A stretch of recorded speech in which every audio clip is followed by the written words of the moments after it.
This one's 94 minutes. It's a movie, and after the 6 episodes that I did of the McMillions, it was kind of a breath of fresh air. Um, but I watched Jim and Andy, The Great Beyond. So, Jim, Yes. how would you start this movie?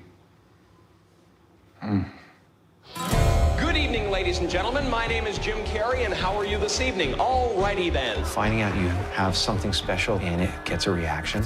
That's how I got attention and love. I've watched the stars fall silent from Andy Kaufman came in to turn reality on its head and not stop when the camera stopped. Andy Kaufman cared less about making his audience laugh than keeping them confused. He blew my mind. When I heard I had the part, I was looking at the ocean, and that's the moment when Andy came back to make his movie. Hello. What happened after was out of my control. Andy, that's enough. Perfect. I don't like it. I want to do one more. Andy felt it was necessary to stay in the character. He's exactly the way Andy was. It's totally surreal. And this crazy melodrama started happening all over the place. Jimmy said they came down hard. Who's they? Universal didn't want the footage we took behind the scenes to surface so that people wouldn't think I was an asshole. Oh god, that makes me so mad. Or as it's otherwise known, Jim and Andy, The Great Beyond, featuring a very special contractually obligated mention of Tony Clifton. It's that movie that makes Jim Carrey look like an asshole. Jordan, I need you to talk about this movie. Made you realize he was one. Maybe he always was an asshole. I don't want to get in trouble for talking Jim Carrey again. Kind of comes across that. This makes it come across that way. Right. And I'm not saying whether. Here's what I'll say, so I don't get in trouble.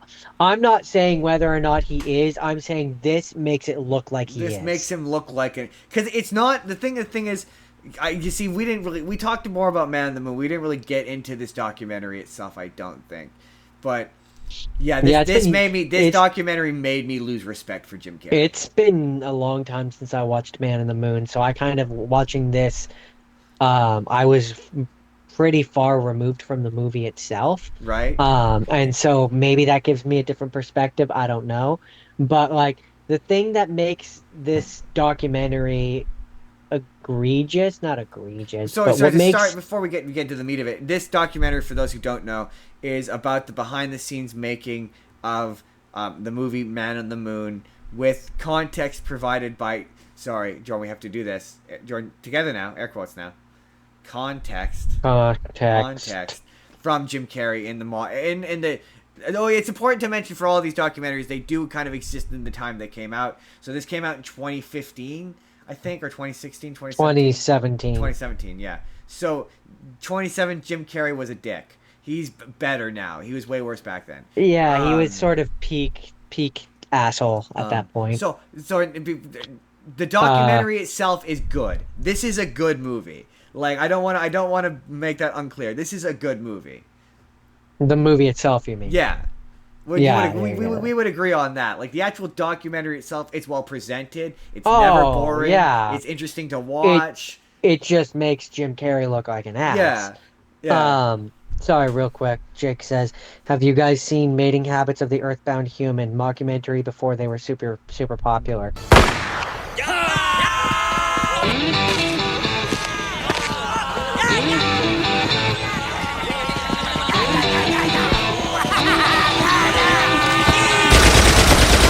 I think so. I have seen that movie. I'm aware of it, if not. But I think that also has Carmen Electra in it. I think that is one that I have seen. The kids don't know who Carmen Electra is. Carmen Electra was an MTV video host that we all wanted to see without her clothes on. Anyways.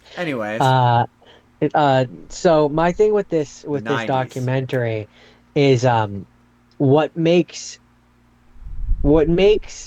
Jim Carrey look even more like a shithead in this documentary is the fact that so it cuts between you see behind the scenes stuff of Man on the Moon from when they were making it, and it cuts to the talking head where it's 2017, modern at the time day Jim Yeah, Carrey present day at the talking, time, Jim Carrey. Yeah, yeah, talking about things. And he is unrepentant for the way that he acted on this set. that's the thing. It's And like, that's what makes it. yeah, the behind the scenes footage from Man on the Moon absolutely makes him look like an asshole. But like, if he in the present day Jim Did you not Carrey, know that was Carmen Electra? He says, "Holy crap, that was Carmen Electra." yeah, did you not know that was Carmen Electra? It's the whole reason why I watched that movie. It's the only reason why Derailing, I used to own that movie on derailing, VHS tape. very derailing. Yeah, he is unrepentant, He's and absolutely unrepentant. like, That's the bit that makes that movie fucking agonizing. It's not that the well, behind the scenes shit makes him look like an asshole, which it does. the It's behind that the he scenes acts stuff. like a smug asshole in the modern day. Well, here's what I'll They say. just didn't The get it. the behind the scenes stuff makes it look like he had a full blown mental breakdown, escape from reality.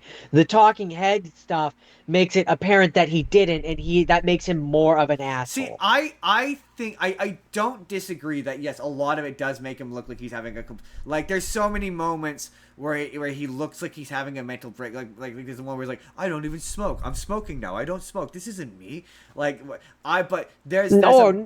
No, there's like also like the points where he talks about how Jim Carrey isn't really on the planet at the moment, like he's not around anymore, and like he's talking as if he's having a breakdown, as if he thinks he is Andy right, Kaufman, but which if you don't have the talking head part, where like there are smug moments where it's very apparent that he was fully conscious and aware of what he was doing. no, I If you disagree. if you don't have those talking head moments and you just watch the behind the scenes stuff, this is where I we're gonna split hairs and we're gonna disagree to I the disagree. dying days.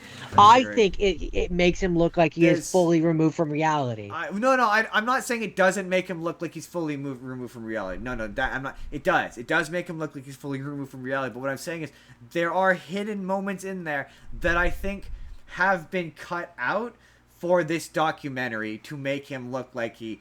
I think because there's been a theory. Well, if the idea was to make him not look like less of an asshole, you would keep in moments where he looks like No, less of an asshole. I think it's being deceptively edited to make him look like he's losing his mind.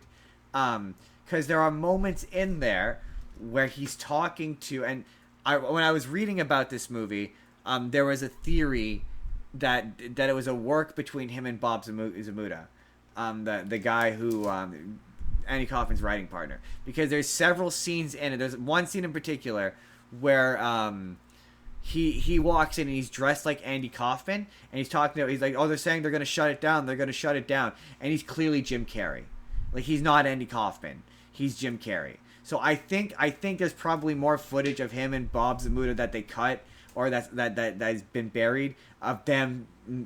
I think the bits where he's pretending, or he's appearing to be losing his mind, I think that's fake. I think he's faking that, and he's making it look like he is. All I know For is a that joke. on the Wikipedia, this is what it says. It says the basic premise is that while making the film, Carrey is so committed to the role that, like Andy, he had difficulty separating himself from the character. Yes, and the present day makes it clear multiple times. He makes it clear that this "I'm Jim Carrey and I'm enlightened" that it's all bullshit. That's all bullshit. And there's so many moments, yeah, where they're like, yeah, it was awful. Like it was an awful experience. Like, and he or like Jerry Lawler is the greatest example of Jim Carrey looking in the camera, being like, oh, Jerry just didn't get it. The emotions just ran high, and he didn't understand what we were doing. It's like, fuck you. Fuck you. Fuck So you. ask your questions for me. I mean, would you watch this as a movie? I would, but what I would do, I would too. and actually. this is where I'm interested to see who you would cast. But I would do this as a movie where, and this is where it becomes more meta as this gets like, and then you have the fourth one where it's the dude who's making the movie that I'm talking about, and it's the behind in the, but you have a person. The movie is about the making of Yeah. Man of the Moon, and you have a person who is not Jim Carrey come in and is playing Jim Carrey, who is playing Yeah, I would Andy watch Kaufman. that. I would watch I'd that. watch it. I'd watch But that. who I'd would totally you watch that. who would you pick to play Jim Carrey? Oh god. And I'd bring in back terms of I'd bring back the guy who played him in Dumb and Dumber, or the guy who got to be and Jim Carrey. I'd bring him back. and in terms of this, is keep in mind this is a biopic, and so it's a fictitious tale of reality. In this fictitious tale, he is losing his mind. That's the point of the story, is he's losing his mind. I would make it ambiguous. No, I'm I saying would, in my version. yeah, That's the yeah, point. yeah. Is No, I so would make it who you pick, you would still pick the you would still pick the guy who probably. yada yada Yeah, yada. it gotta be someone who could do a decent impression. I don't know. Yeah, I 'Cause- don't know. 'Cause Or maybe you don't make him specifically Jim Carrey, and you just make it based on that, and you change the names. You could also do that. Then he doesn't have to be Jim Carrey. It has to be someone who's overcommitted. But yeah, I For would some definitely watch reason, this the movie. I'm picturing Joseph Gordon-Levitt. I mean, he would be pretty solid. I would be down for that. Um, But I know I would watch this as a movie. I'd watch it. I would I'd definitely watch it make as a movie. I'd make it ambiguous. I'd make it where it's like you think maybe he's lost his mind and he genuinely thinks he's Andy Kaufman, and then I would sprinkle hints, just kind of like how the end of Man on the Moon does a reference to the he's actually still alive thing. Yeah, I would make it where it's like you're never quite sure if he genuinely is faking it or if he genuinely thinks he's Tony Clifton. I think getting back to the actual thing, I think the part that really makes me go like, okay, he's an asshole, and pushes it over the line for me, is like when you find out that as Andy Kaufman or Tony Clifton, I don't remember which one, he talked to the daughter. Oh yeah, when he talks to his family and yeah, no, that's ghoulish. In That's particular, ghoulish and gross. in Like that. particular, the daughter, and I'm like, I don't for a second believe that the family wanted to do this. I believe Jim Carrey pushed for it and made it, and used his star power. And I can't prove it. I'm just talking, but and used his star power to pressure them into it. It would be, and that's fucked, so man. wrong, like so fucked. And it just shows, as a person who is a fan of Andy Kaufman's work and does think that Andy Kaufman, it shows such a blatant disregard. It's like he's being fed the idea of what Andy Kaufman was by Bob Zmuda, who also seems to drastically misunderstand him. Like that's not how he operated. He didn't antagonize people. Like he wouldn't be that way the whole time. He would turn it off and be a regular person because he was capable of being and just from a workplace standpoint, yeah. Imagine your coworker showed up and pretended to be Jim Carrey for a day. You'd be like, showed up drunk, was an asshole, was belligerent, didn't want to follow orders, and was just a prick. Right? I mean, that's not to say there isn't moments in that movie like the one where he gets drunk and he goes and decides he needs to harass Steven Spielberg. That I won't lie was kind of funny. But like but you put that in the perspective of they're making a movie. Yeah, exactly. Like he's a coworker. They're trying to do a job. The thing that makes it worse is the unrepentant when it's modern day Jim Carrey, and just the fact that he's unrepentant. If they maybe I admit I took it a bit far. I might have taken it too far. I was kind of out of control. Different. Maybe I was a bit of an ass. Like right. something. But no, he's in that peak. Like the Jim Carrey that everybody fell in love with, the one that did The Mask and like all of that. He was a character, and it wasn't the real me. And like nobody ever really saw the real me, because to be famous I had to be the fake version of me. So at a certain point I had to make the decision of whether I killed the original me or if I allowed the yada blah I need you to pull your head all the way out from betwixt your butt cheeks. God, that's where it firmly is right now. You are smelling your own farts, my friend. He has a monologue at the end of this movie that is the most agonizingly agitating fucking thing I've ever seen. This whole movie, I've never lost respect for a person by watching a documentary before. Like, this is the first time it's ever, but I could not. It just made me kind of go like, what happened to you? Like, what happened to you? What happened to you, Jim Carrey? You used to be cool. This movie definitely solidified for that. You used to be able to be capable of putting on a mask that made people think you were cool. Right, you used to be entertaining and cool, and in this movie you just come across as a douchebag. He's getting back to that. He's definitely getting better. Yeah, it's really funny because the last time we did one of these, shit talk Jim Carrey. Like a week later, he came out and did promo for Sonic 3, and he was having fun doing it. So I was like, wow, this makes me feel like an ass. And it's weird because after this, he made a slew of like, this predates Bruce Almighty. So it wasn't like this destroyed his love of doing comedy. But I think he does say, like, I tried to go back to being Jim Carrey and it didn't work for me. And I think, yeah, that's where you get fun with Dick and Jane, and it feels like the being Jim Carrey feels forced, like we talked about before. I think that's post this. My theory with this, this movie kind of reinforced that for me, was I think he expected to be praised for this behavior. I think he expected that people to be like, oh, he's this creative genius, and he did this genius performance where he became Andy Kaufman, and everyone went, no, he's a weirdo freak, and that's weirdo freak shit, and he took that hard. Yeah, you're a massive dick. Like, I think he took that hard. I think. Yeah, I think like with a lot of great comedians and a lot of great like famous actors, he always had mental problems. Yeah. He has mental problems. He's not well. He's also just deeply insecure, and he doesn't want to come across that way. But I think like a lot of famous actors have mental problems. There's something to be said about the fact that famous people are egomaniacs who need to have the center of attention on them, and that of course creates problems in your brain chemistry.